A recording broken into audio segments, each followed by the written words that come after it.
Hello po guys, samahan niyo po ako pumunta sa Bato Spring, Laguna, San Pablo. Isang oras lang po ang biyahe dito, 1 hour. Dahil po, nag-celebrate po kami ng birthday na pinsan ko sa Trinchil po. Kinantahan po namin siya. Di po namin alam kung malungkot siya o hindi po. Ito po, masaya po talaga kami dyan po. At kumain na po kami. Pagkatapos po kumain, pumunta na po kami sa pools.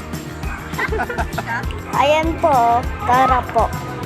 Ito na po yung pools, masaya po kami dyan. Pwede na po mag-yelo dito yung soft drinks.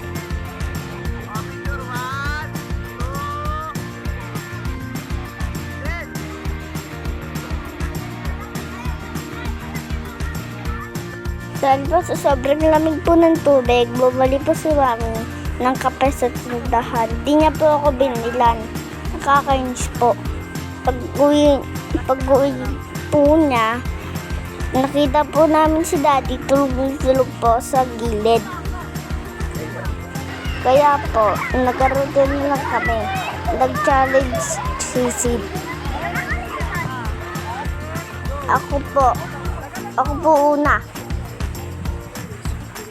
Sunod po si Ate Bobby. At si Mami po.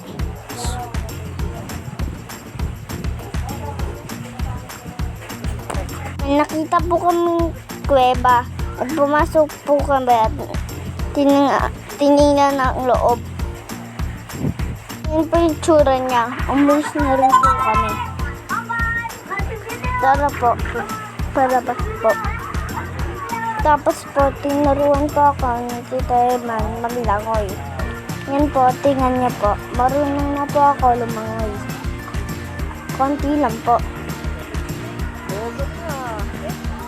Mga pictures namin. Marami po yan. Di lang po na-upload. Bye-bye. Umuwi na po kami. Thanks for watching video. Salamat.